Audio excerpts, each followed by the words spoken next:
and welcome to Leadership Lanes. And today we'll be talking about breaking down data silos to create a seamless omni-channel retail experience. Data silos remain one of the biggest challenges for retailers, especially those striving for an omni-channel presence. In this episode, we explore how silos fragment operations and impact customer engagement and in turn loyalty and satisfaction. More importantly, we'll dive into the critical elements of building a strong technology foundation to unify data, align business outcomes, and deliver seamless and personalized customer experience. Our guest today is Ed. He is the VP of Industry Strategy for Retail and CPG at Talkdesk, where he drives growth and develops strategies to support their global retail customers. He's passionate about helping customers solve their problems, understand desired outcomes, partnering for success, and leveraging the right technologies. With over 30 years of experience supporting retailers worldwide, his focus is on assisting customers achieve their customer experiences goal. Welcome to the episode, Ed. Well, thank you very much. And I really like you said customer so many times, and because that I am customer focused. Once a retailer, always a retail. So yeah, I do have a vast background in retail, but I do appreciate and I really think that overemphasizes what I do out in the industry, customer focus. So thank you, and I'm glad to be here. Absolutely. Thanks a lot. Let's dig right in, right? So, data silos have been a buzzword in retail for a while. Why do they still continue to be such a significant challenge for retailers today? Well, if you ever worked for a retailer, you know that legacy systems is what is like the lead balloon. Everybody's out there today with every retailer is either bought a retailer, merged with a retailer, acquired a retailer, and with that comes the different systems. It's very, very hard today to look at the vast amount of systems. And by the way, I also throw in clouds in there of where the data sits in the data silo. It's very hard to be able to put it all in one place because of legacy applications and just legacy systems. In your opinion, right, how do silos, or I would say data silos, lead to a more fragmented operations kind of a situation and in turn, inconsistent engagement with customers?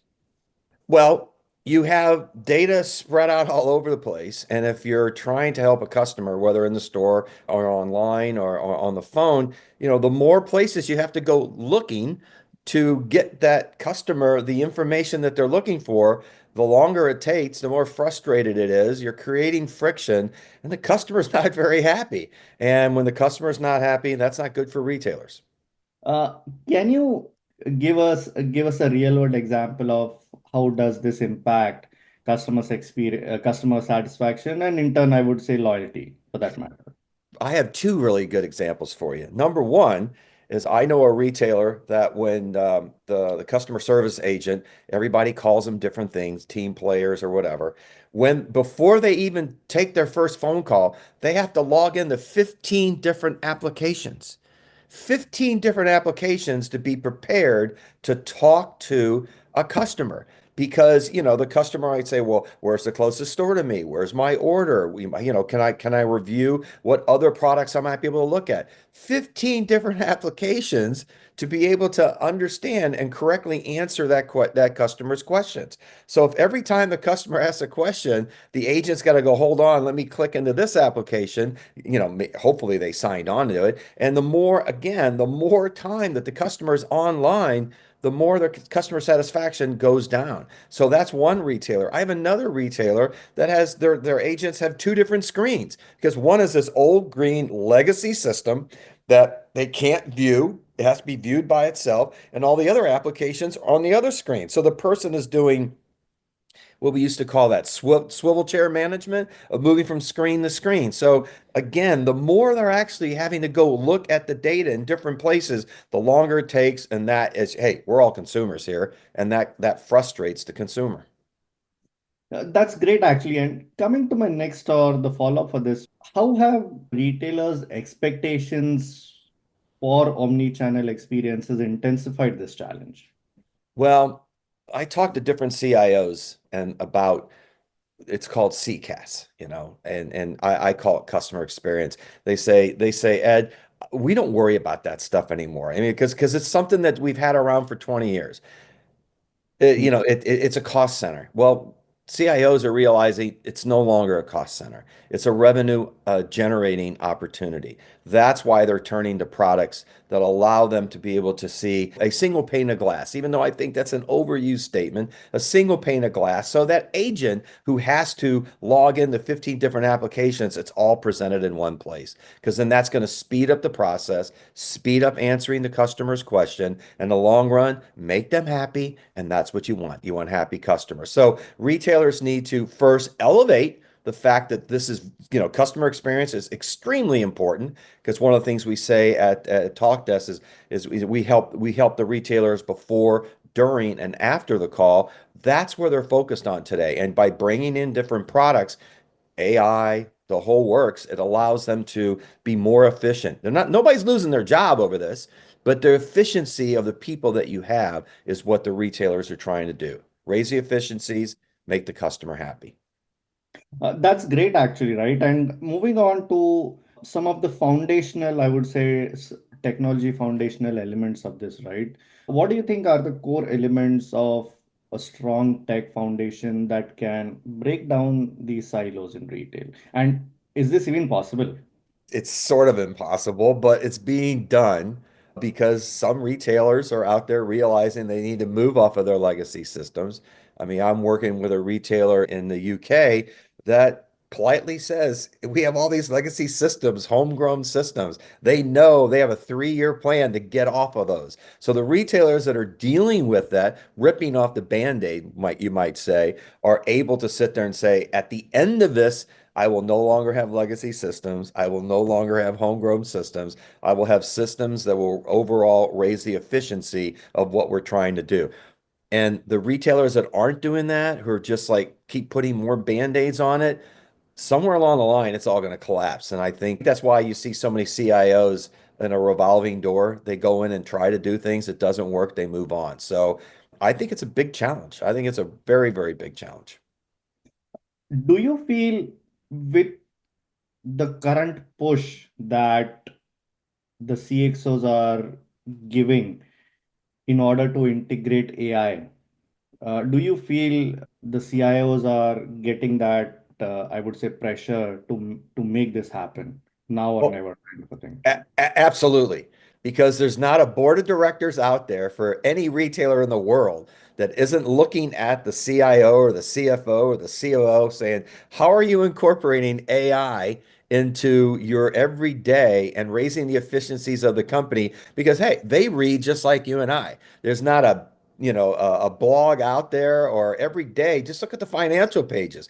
Look at companies like Nvidia, look at companies like Broadcom. Everybody is AI, AI, AI. So the board of directors are turning to the senior executives, the C level, saying, "How are you incorporating AI, like everybody else is talking about, to raise the overall efficiencies, which means saving money or making more money into your everyday?" So all the CIOs that I talk to are like, AI is on, top of mind. Moving on to the next question, right? Can you share, I would say, a sort of a semi-success story of a retailer that tried to or got to that level of successfully eliminating silos and then eventually transform their CX, Well, right? I sort of mentioned it, but Yeah, I right. the retailer that we worked with, they were the ones that had 15 different applications. They were the ones that the agents were complaining, it takes so long to log in, or it takes so long for me to answer the customer's questions. And so I was meeting with them recently, and I said, what's the biggest bang that you've been able to by leveraging some of our AI tools and leveraging our agnostic APIs to be able to present the agents a more efficient flow? And the answer was the agents love it because they can do more quicker. They can, no matter what question the customer has, they can answer it very easily by leveraging that single pane of glass that I was talking about, or leveraging AI in the front part of the call where the AI agent announced they're an AI agent and the customer is saying, "Where's my order?" Well, you're calling from this phone number, so I know this is who you are. And if I look, I see that your order number is X, Y, and Z, and it'll be delivered tomorrow. And the person usually goes, "Hey, that's great. Thank you very much." You hang up. So you never have to take that call into a live person, but you're still answering that customer's question. You're just leveraging AI. Or AI can also help when a person calls in and is complaining about a certain situation. When they finally escalate it to a live person, that live person has an AI scripting in front of them of exactly what you just talked about. It also offers them the ability to say, this person's upset. Here's some terminology, or here's some suggestions of how you can cool things off, how you can sort of like change the mood, shall we say. So whether it's AI or whether it's just being able to have that single pane of glass connected, leveraging APIs into all those different applications, you're raising the efficiencies and you're getting your customer, you're eliminating that friction. And I know everybody talks about that. You're eliminating that friction of that consumer to consume, and that is just going to be positive down the road for you. You bring up a very interesting point, actually, right? About leveraging AI and then parallelly working on the data silos problem. Right. Do you feel the eventual North Star of this is to have a much more personalized approach in handling a customer in order to increase your CSAT? Well, let me ask you, you're a consumer. Wouldn't you like to be able to have whether you're talking to somebody or whether you're in front of somebody in a store, wouldn't you like to have more of a personalization? Wouldn't you like to have the fact that the person knows who you are, your buying patterns, what you bought recently? You might be whatever level you are within that retailer in their, loyalty program. Everybody loves it when somebody recognizes you or at least be able to understand who you are and what you want. So absolutely. I think this is going to be something that, every retailer, if they're not doing it today, believe you me, they'll be doing it tomorrow. That's good, right? And to your point, I believe personalization and speed are a couple of things that drive satisfaction for that matter. As you said, right, you don't want customers filling in 15 applications to reach to an agent to then solve their problems. You're driving them away than anything else, to be honest. So, yeah. Right. Um, What's the old adage? It costs four times as much to get a customer back than it does by just trying to make sure you keep them.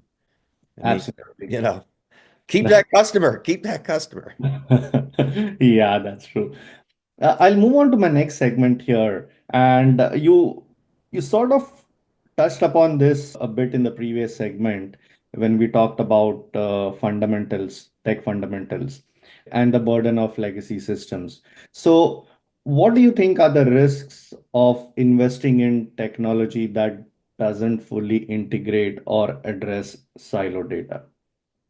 Well, I think number one, you might be talking to the wrong company. You sort of mentioned it in my introduction.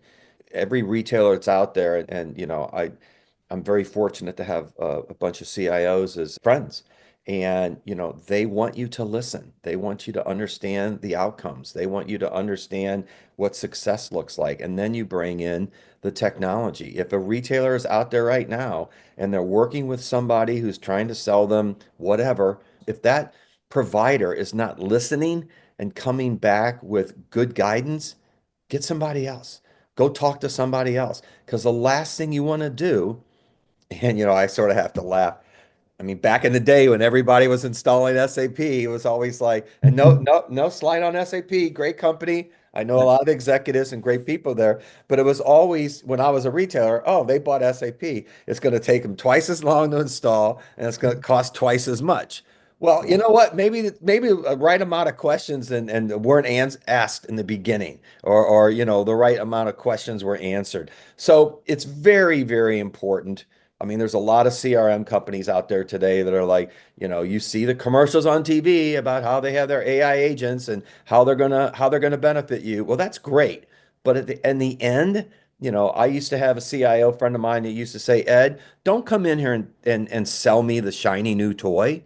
Sell me a foundation that allows me to use any shiny new toy. So shiny new toy right now is AI. Well, that's great.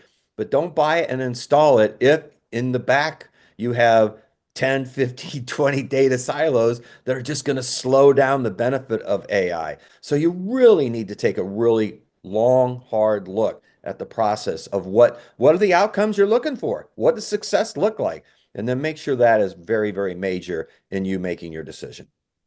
That sums it up perfectly well, actually, right? My next question is more, I would say, if I think again, right, it's more a question to a CIO. So, how do you feel retailers can balance breaking down silos while maintaining agility in their operations? Because, as you said, right, I mean, you have a process going on for the next 3 years, for example, to get rid of or to replace a legacy system. But you also have a mountain to deal with when it comes to operations, when it comes to implementing a new system or to maintain the right data quality for that matter. I think it's very, very important for the CIO to make sure that his teams have cross communications.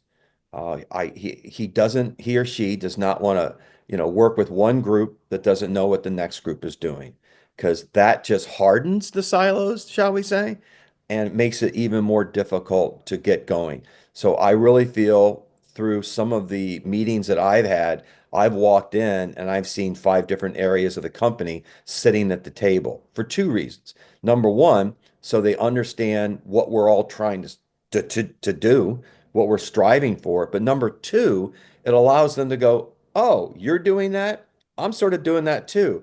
Why don't we work together so we know we're doing it the same way as we move forward?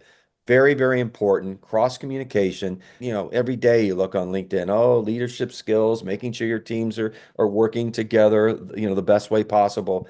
But I really think, it's almost like you go in, you do the big old whiteboard. Here are all our data silos. Here are all the applications. Here's what we need to do. Now let's draw a line on, how each one of these need to communicate with each other. And before you know it, you got a bowl of spaghetti. But you got to start working on that bowl of spaghetti. So I think it's very, very important that teams, the cross communication of what you're trying to do is extremely important. Got it, got it. That sums up really well, actually, when it comes to maintaining the right balance here. So, my closing thoughts here, right? If you had to give one piece of actionable advice for retailers looking to align their tech with better customer experiences and business outcomes, so what would that be? Choose the right partner, whether it's, whatever application it is, Hmm. choose the right partner. Because, when you don't have the right partner, if they're not thinking like you're thinking, again, going back to some of the challenges that CIOs have given me, they're like, Ed, if you can come in and do this quicker, faster, for less money, I'll sign up right now because you're demonstrating, you're understanding what I'm trying to do, and you're proposing how we can do it better. Choose the right partner. I've been the wrong partner in my career, my long, illustrious career, because I didn't ask the right question. And we had to go back to the customer going, oh, I think we need to like change course or correct the course. You don't want to do that because that's costly and that's time consuming. So choose the right partner. And I know a lot of these retailers out there are very famous in their procurement guys, making sure they get the right partner. But I really feel that you need to choose the right partner. Thanks a lot, Ed, for coming to the podcast today. Your insights are valuable. Well, thank you very much for having me. And this was a lot of fun. I always appreciate talking about retail.